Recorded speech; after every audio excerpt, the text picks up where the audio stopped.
할렐루야. 하나님께 영광 돌립니다. 이제 15장 본문으로 갑니다. 기도합니다.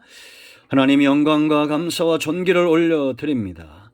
15장의 본문의 말씀들의 은혜를 우리가 체험하고 하나님의 음성을 듣는 것처럼 눈으로 보는 것처럼 그렇게 보고 들어 믿음에 서기를 원합니다. 하나님의 능력과 지혜로 이 말씀들의 깊은 것들을 우리 가운데 깨닫게 하셔보소. 종을 낮추시고 겸손하게 하시고 오직 말씀의 통로와 하나님의 뜻의 통로로만 쓰임받기를 원합니다. 사모하는 모든 영혼들에게 말씀하실 하나님을 찬양합니다. 예수님의 이름으로 사모하며 기도합니다. 아멘. 자, 여러분 1절로 가겠습니다. 1절로 6절까지는 믿음이 강한 자들의 의무에 대해서 다루는데요. 그것은 1절에 있는 대로 믿음이 강한 우리는 마땅히 그랬습니다. 당연히 이렇게 해야 된다는 거예요. 누가? 믿음이 강한 자입니다. 믿음이 약한 자의 약점을 담당하고 자기를 기쁘게 하지 아니할 것이라. 이 말씀을 여러분 기억하십시오. 15장까지 왔다는 것은 이제 우리가 성령 안에서 영적으로나 지정의에 의해서 육체도 강건할 뿐만 아니라 영적으로 생각이나 그 마음이 강해진 상태를 말합니다. 이 영상을 사모하는 여러분 모두는 강하신 분들입니다. 반드시 하나님은 저와 여러분을 믿음으로 강하게 하는 일에 포기함이 없을 겁니다. 어떤 상황에서도 믿음을 강하게 하시는 일을 포기하시는 분이 아닙니다. 여러분 보세요. 모세가 어떻게 쓰임받습니까? 노아가 어떻게 쓰임을 받습니까? 성경에 히브리서 11장의 믿음의 사람들이 어떻게 쓰임을 받습니까? 그들이 믿음 안에 견고하게 세워졌을 때 쓰임을 받는 겁니다. 왜냐? 일하시는 분은 하나님이죠. 하나님의 뜻을 세우시고 지어 성취하시는 분은 하나님이죠. 누구를 통해서? 바로 믿는 자들입니다. 그러므로 하나님은 반드시 믿는 자들을 먼저 연단하시고 세우셔야 됩니다.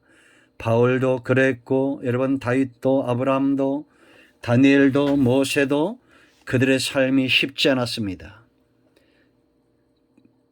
풀무불과 같은 용광로와 같은 험악한 세월을 살죠. 그러나 그 모든 여정 가운데 그들은 믿음이 강건하게 정금 같은 믿음으로 나왔음을 봅니다. 왜냐? 하나님이 그들을 통해서 사람의 뜻이 아닌 하나님의 뜻을 세우셔야 했기 때문이다 라는 겁니다. 여러분 다니엘을 보세요. 요셉을 보세요. 철저하게 하나님이 보여주신 꿈과 하나님의 뜻에 순종을 하죠. 그러기까지 그들은 온갖 고초를 겪으며 믿음에 서 있었다라는 겁니다.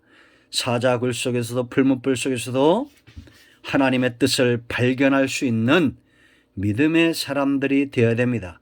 하나님은 그들을 그렇게 세우셔서 그 다음에 어떻게 합니까?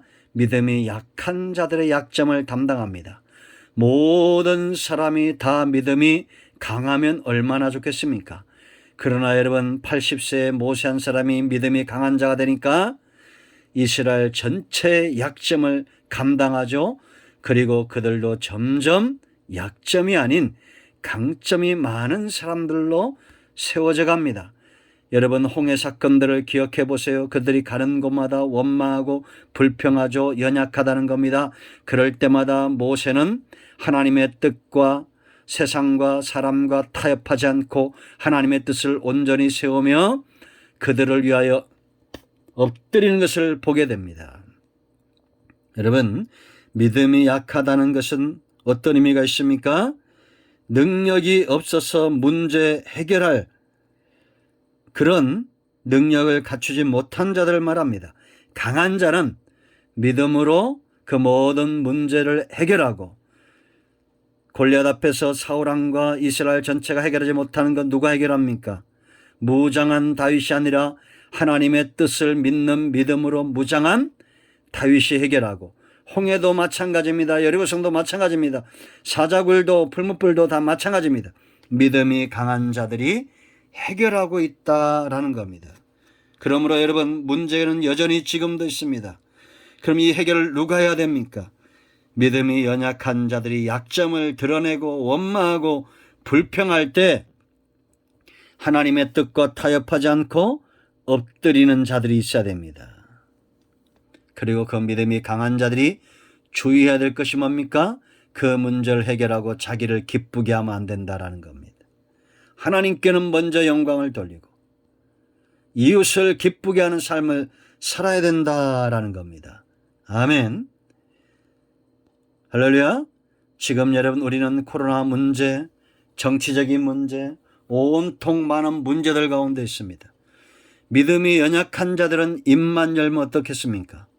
하나님의 뜻을 말하지 않습니다. 원망과 불평이 나올 수 있고, 조금 더 성장한 사람들은 원망과 불평을 하지 않지만 한숨을 쉬고 좌절하고 염려와 근심의 노예가 됩니다.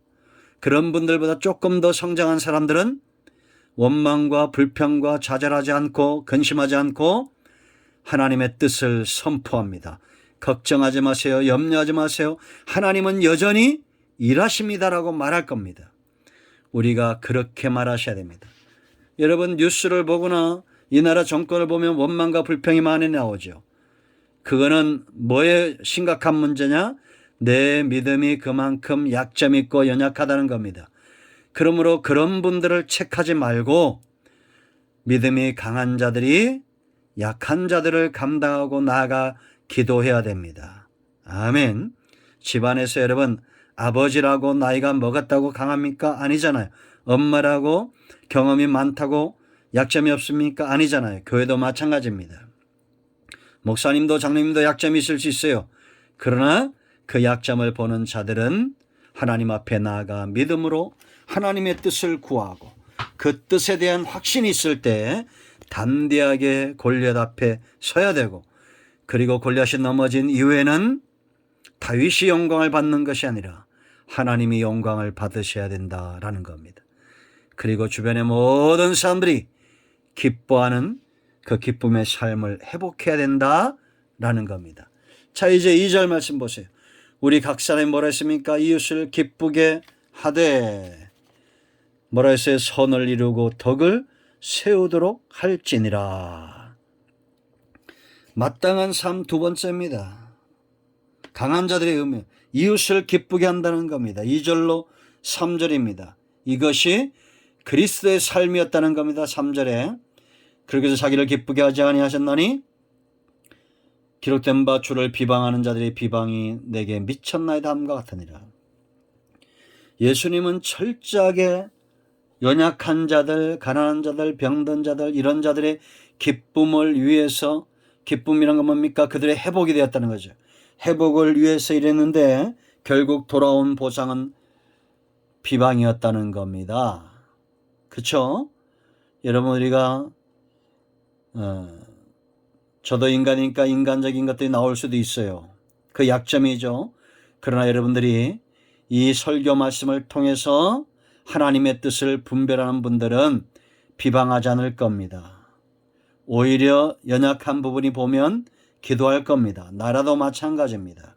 그러나 우리가 스스로 이제 이웃의 기쁨을 감당할 때 보상으로 비방이 온다 할지라도 여러분, 그것 때문에 낙심하지 말아야 된다는 겁니다. 이웃을 기쁘게 하십시오.